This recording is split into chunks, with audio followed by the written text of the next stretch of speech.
அஸ்ஸலாமு அலைக்கும். பேரன்பிற்குரிய நமது பெருமானார் என்ற இந்த தொடரில் முதலாவது நாள் ஸல்லல்லாஹு அலைஹி வஸல்லம் அவர்கள் உருவ அமைப்பில் எப்படி இருந்தார்கள்? வெளித்தோற்றம்தான் அந்தரங்கத்தின் முகவரியாகும். அகத்தின் அழகு முகத்தில் தெரியும் என்றெல்லாம் தமிழில் சொல்வார்கள்.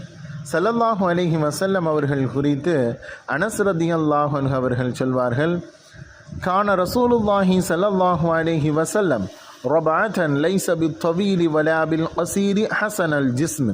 ஸல்லல்லாஹு அலைஹி வஸல்லம் அவர்கள் நடுத்தரமான உயரமுடையவர்கள். அதிக உயரமாகவோ குள்ளமாகவோ அவர்கள் இருக்கவில்லை. அழகிய உடல் அமைப்பு கொண்டவர்களாக அவர்கள் இருந்தார்கள் என்று அனஸ் ரலியல்லாஹு அன்ஹு அவர்கள் அறிவிக்கிறார்கள். ஸல்லல்லாஹு அலைஹி வஸல்லம் அவர்கள் சமநிலையாக இருந்தார்கள். உயரமாக இல்லை, தடுமாறுகின்ற அளவிற்கு குள்ளமாகவும் இல்லை, நடுத்தரமான உயரம். கவனத்தை ஈர்க்கும் வகையில் சிவப்பு கலந்த வெண்மை நிறத்தில் முழு நிலவை போன்று ஸல்லல்லாஹு அலைஹி வஸல்லம் அவர்கள் இருந்தார்கள். அன்பர்களே, கேட்கும் பொழுதே வாசிக்கும் பொழுதே ஸல்லல்லாஹு அலைஹி வஸல்லம் அவர்கள் எப்படி இருப்பார்கள் என்ற ஆவல்கள் தோன்றுகின்றது.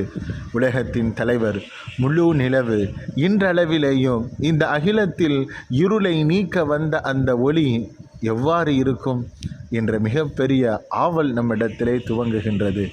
வாருங்கள், தினம்தோறும் ஸல்லல்லாஹு அலைஹி வஸல்லம் அவர்கள் எப்படியெல்லாம் இருந்தார்கள் என்று அந்த அழகை ரசிப்போம். நாயகத்தின் மீது அளவு கடந்த அன்பு பாராட்டுவோம். நாளை மறுமையிலே அவர்களின் ஷஃபாஅத்தை பெறுகின்ற நன்மக்களாக ஆகுவோம். அஸ்ஸலாமு அலைக்கும்.